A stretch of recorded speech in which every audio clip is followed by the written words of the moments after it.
Hello,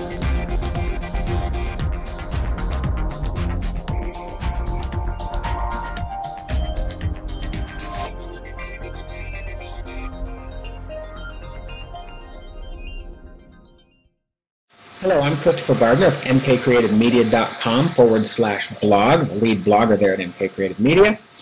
And we are continuing our video how-to series with a look at Tumblr and some of its settings and what makes it a terrific blog post system for your nonprofit or charity. It is a free social media platform, and as we've talked about in an earlier episode, you can tie it to your Twitter account, to your Facebook account, both of which you already should have up and running to reach out to folks.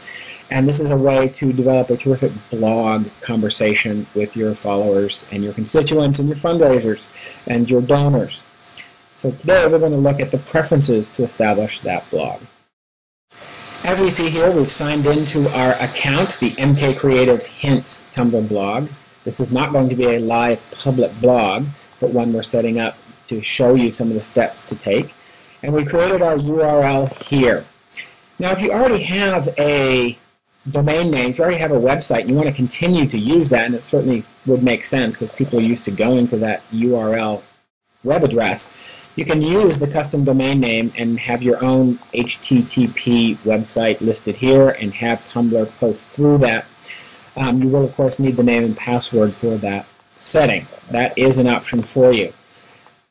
What you can also do, and what we want to focus on today, are the preferences of that blog so that you can get your site to be as individual and as customized and as branded as people would expect from your fine organization.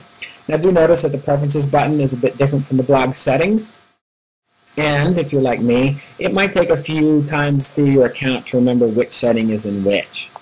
We'll go into the preferences here.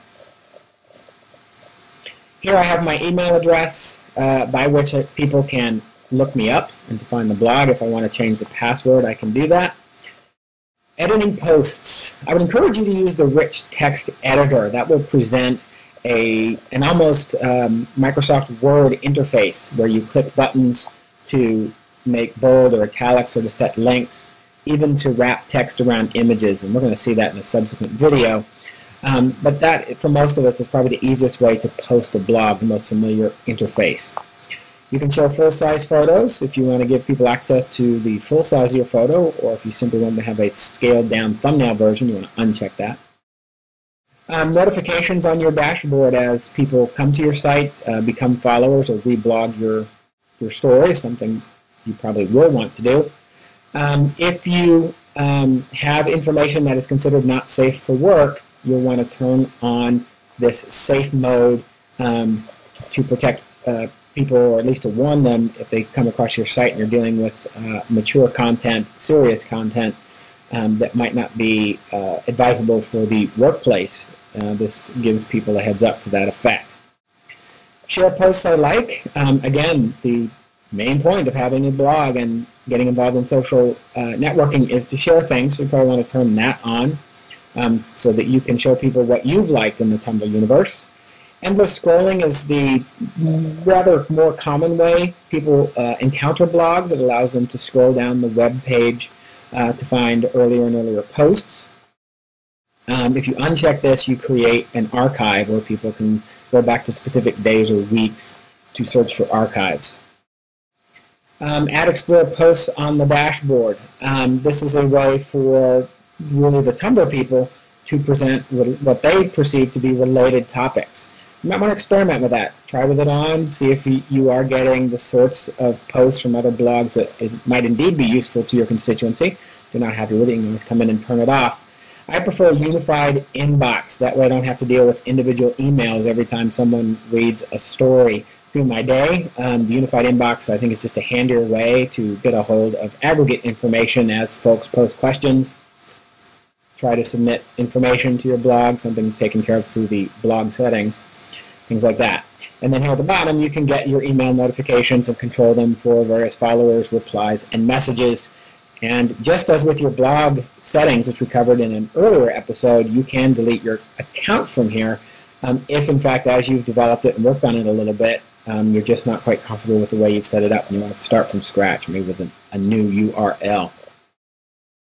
And of course, you'll always want to save these things when you're done, so that all the settings you've changed have been set into your account.